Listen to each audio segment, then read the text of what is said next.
सभी जीते हैं क्योंकि आशा है, एक मामूली लेकिन व्यवहार्य संभावना है कि हम सफल होंगे। लेकिन एकमात्र चीज सही रास्ता ढूंढना है। भारत सरकार उचित कौशल और लैंगिक आधार पर कौशल को मुख्य धारा में लाकर कार्यबल में महिलाओं की बढ़ती भागीदारी को बढ़ावा देने का प्रयास कर रही है। महिलाएं एक प्रमुख शक्ति हैं। उनमें देश की आर्थिक वृद्धि में भाग लेने की क्षमता और योग्यता है। भारत सरकार ने उन हजारों उम्मीदवारों के लिए प्रेरक, मार्गदर्शक और प्रदाता बनने का बीड़ा उठाया है, जो भारत में रोजगार के अवसर तलाश रहे हैं। विजेता बहुत ही साधारण पृष्ठभूमि से आती हैं। इनके पिता एक स्टेशनरी की दुकान पर काम करते हैं। माँ एक गृहिणी, 2 विवाहित बड़ी बहनें, 2 छोटे भाई, एक पढ़ रहा है और दूसरा काम करता है। विजेता ने अपनी बुनियादी स्कूली शिक्षा पटना के मेफ्लावर स्कूल से की। एक सामान्य पैटर्न में सभी स्कूली छात्र कॉलेजों में प्रवेश चाहते हैं, जो कि सही भी प्रतीत होता है। इसलिए विजेता ने बीटेक पाठ्यक्रम का चयन करते हुए MIT मुजफ्फरपुर में खुद को नामांकित किया। मैं जब बीटेक की उसके बाद सर मुझे लगा मुझे कुछ और सीखना है, और साथ में जो हमारे रिलेटिव थे उन्हें देखकर भी मुझे इंस्पिरेशन मिलता था। तो मैंने भी सोचा कि ये सही है। मतलब फिर मैंने डिसाइड किया कि मैं भी CITS का कोर्स करके मैं भी टीचिंग वाली फील्ड में आऊँगी। एक शुभचिंतक ने आकस्मिक रूप से NSTI पटना में नामांकन के बारे में सिफारिश की। उन्होंने संस्थान के बारे में पूछताछ की और परिवार से चर्चा करने के बाद इसमें शामिल होने का फैसला किया। उन्होंने राष्ट्रीय कौशल प्रशिक्षण संस्थान पटना में CITS पाठ्यक्रम के लिए आवेदन किया और उचित प्रक्रिया के बाद उन्हें प्रवेश मिल गया। यहाँ मुझे बहुत कुछ सीखने को मिला। मैं EM के अंदर ट्रेड, प्रैक्टिकल मैं बहुत अच्छे से सीख पाई। हमारे जो सर थे उन्होंने बहुत कोऑपरेट किया। हमें हर एक चीज़ स्टार्टिंग बेसिक से ही उन्होंने सारे कुछ बताया, और साथ में जो हमारे POT के क्लासेस होते थे उससे हमें अपने आप को इम्प्रूव करने का बहुत मौका मिला, और मैं बहुत अच्छा कर पाई। और इसके बाद मैंने MCQ वगैरह भी हमारे बहुत अच्छे हो गए, क्योंकि सर हमेशा टेस्ट लेते थे और हमारे जितने ट्रेड के थे वो भी अच्छे हो गए, और साथ में प्रैक्टिकल भी अच्छे हुए। इंस्ट्रक्टर ट्रेनिंग जो है इसका बेसिक हमारा जो ITI करने के बाद में इसका कोर्स कर सकता है जो भी ट्रेनी है, और उसके अलावा बीटेक वाला हो या डिप्लोमा होल्डर हो वो भी CITS का कोर्स कर सकता है, इंस्ट्रक्टर ट्रेनिंग ले सकता है। और इंस्ट्रक्टर का ट्रेनिंग लेने के बाद में उसको इंस्ट्रक्टर ही बनेगा ज़रूरी नहीं है। बहुत से उसके सामने मतलब इतना वो ट्रेन हो जाता है कि दूसरे फील्ड्स में भी वो सक्सेस उसको मिलती है, ऐसा देखा गया है। विजेता ने NSTI से इलेक्ट्रॉनिक मैकेनिक में अपना कोर्स पूरा किया, जहां उन्होंने सिद्धांत के साथ साथ व्यवहारिक ज्ञान भी प्राप्त किया। जब हम 10th के बाद जब हम यहाँ पे आते हैं NSTI के अंदर, तो जो हमारे CTS की जो कोर्स होती है उसके अंदर हमें बहुत कुछ सीखने को मिलता है। फिर हम लोग बेसिकली 10th तक पढ़ते हैं, और जो हमारा ट्रेड पॉइंट ऑफ व्यू से बस थियरी ही पढ़ते हैं। यहाँ पे हमें प्रैक्टिकल बहुत सीखने को मिलता है। साथ में हम लोग खुद से एक्सपेरिमेंट भी करते हैं यहाँ पे, और हमारे सारे जितने भी हमारे इंस्ट्रूमेंट है लैब के अंदर अवेलेबल है, तो हम बहुत अच्छे तरीके से कर पाते हैं। हमारे सर भी बहुत कोऑपरेटिव हैं, वो हमें हर एक चीज़ बताते भी हैं। एकदम बेसिक से स्टार्ट करते हैं। हमारे संस्थान का बेसिकली क्या है, यहाँ पे जो लोग महिलाएं प्रशिक्षण प्राप्त करती हैं, इसके बाद महिलाएं छात्रें अपनी कौशलता एवं अपने ज्ञान का उपयोग करके वो काफ़ी रेप्यूटेड प्लेस और ऑर्गेनाइजेशन पे कार्यरत हैं। जैसे कि एग्जांपल के तौर पे रेलवे में कुछ लोग हमारे यहाँ के असिस्टेंट लोको पायलट हैं, कुछ लोग जूनियर इंजीनियर हैं मतलब DRDO में, और कुछ लोग हमारे जो है DRDO, NHAI, metro railway corporation और स्टेट गवर्नमेंट के भी संस्थान में काफ़ी सारी महिलाएं कार्यरत हैं।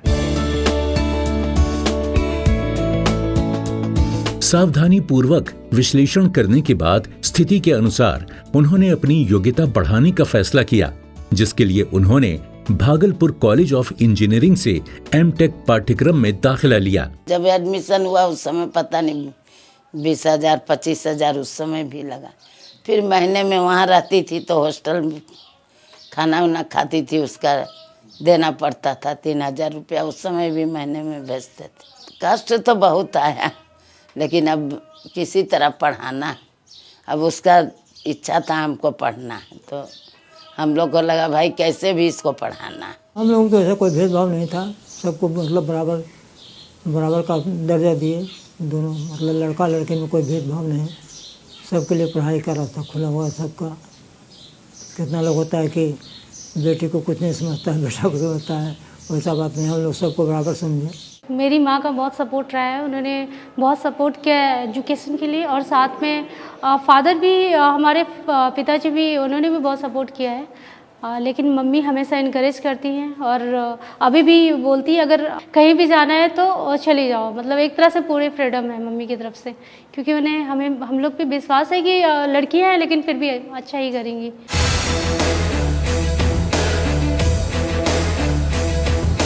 इतनी शिक्षा प्राप्त करने के बाद व्यक्ति जीवन में स्थिरता चाहता है। विजेता भी इसी की तलाश में थी। वो एक सुरक्षित नौकरी की प्रतीक्षा करते हुए शिक्षण के माध्यम से जो कुछ सीखा था उसे वापस लौटाना चाहती थी। इस स्किल के बेसिस पे मैंने फिर गेट क्वालिफाई किया। फिर मैं जब गेट क्वालिफाई की तो फिर मैं एमटेक भी करने चली गई। फिर मैंने बीसी भागलपुर से मैंने एमटेक किया।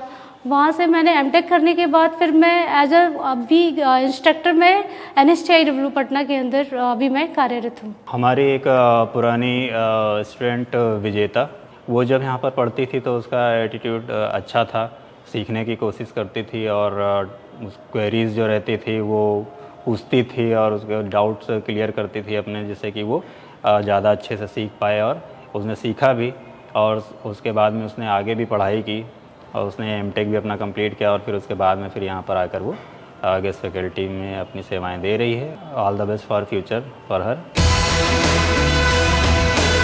प्रत्येक छात्र के पास जो भी कौशल है उसके साथ एक सफल जीवन बनाने की क्षमता है, और सही प्रशिक्षण और सही अवसर के साथ हर बच्चा चमक सकता है। भारत सरकार इस दर्शन में विश्वास करती है और ये पूरे देश में कौशल विकास कार्यक्रम को आगे बढ़ा रही है। मैं कहना चाहती हूँ कि बच्चों को CITS की कोर्स करनी चाहिए, क्योंकि ये कोर्स करने के बाद वो बहुत सारे सेक्टर के अंदर जा सकते हैं, प्राइवेट इंडस्ट्रीज़ के अंदर जा सकते हैं। साथ में वो अगर चाहे तो अप्रेंटिसशिप वगैरह भी कर सकते हैं बहुत सारी इंडस्ट्री के अंदर जाकर, और जैसे रेलवे वगैरह भी अपनी अप्रेंटिसशिप निकालती है तो उधर भी उनको बेनिफिट हो गई है। साथ में अगर वो चाहे तो किसी प्राइवेट ITI के अंदर भी वो पढ़ा सकते हैं, तो इससे उन्हें टीचिंग एक्सपीरियंस भी हो जाएगी और वो आगे ग्रोथ कर सकते हैं। और अगर वो चाहे तो गवर्नमेंट सेक्टर में लाइक ISRO और DRDO के अंदर भी उधर भी जा सकते हैं। एक परिपक्व और आत्मविश्वासी युवा व्यक्ति के रूप में विकसित होने में समय लगता है। विजेता को अपनी राह पता थी और उसमें इंतजार करने का धैर्य भी था। मैं तो सर यही मैसेज देना चाहूँगी कि आप ये कोर्स करिए और साथ में सर जितना ज़्यादा हो क्लासेस अटेंड कीजिए, आगे आप बहुत ग्रोथ कर सकते हैं। आप बहुत सारे गवर्नमेंट सेक्टर के अंदर भी जा सकते हैं और साथ में प्राइवेट इंडस्ट्रीज़ के अंदर भी आप जा सकते हैं, क्योंकि आप अगर अच्छे से करेंगे तो आपके जो ट्रेड है और प्रैक्टिकल सब अच्छे हो जाएंगे और किसी भी कंपनी के अंदर सिलेक्शन आपकी हो जाएगी। बेसिकली ये संस्थान का जो हमारा महत्वपूर्ण लक्ष्य है, यह संस्थान केवल एक गुणवत्तापूर्ण क्वालिटी ट्रेनिंग तो प्रोवाइड करता ही है, उसके साथ साथ जो है छात्राओं को कौशल विकास और संपूर्ण स्किल डेवलपमेंट के क्षेत्र में उनको काफ़ी मोटिवेट करता है। उनको तरह तरह की यहाँ पर ट्रेनिंग प्रोवाइड की जाती है, जिसमें कि एंटरप्रेन्योरशिप ट्रेनिंग, उनको रोजगार कैसे मिल सके इस बारे में बताया जाता है उनको। और महिला छात्राओं को संपूर्ण विकास के लिए हम लोग हमेशा अग्रसर रहते हैं, ताकि महिलाएं जो हैं उन्हें मतलब रोजगार पा सकें, वो लोग अपने मतलब जहाँ भी वो अप्लाई करें उन्हें वहाँ पे मददगार साबित हो, यह जो यहाँ पे उन्होंने ट्रेनिंग ली है। और उसके अलावा जो है रोजगार पाने के बाद वो अपने आप में आत्मनिर्भर हो सकें।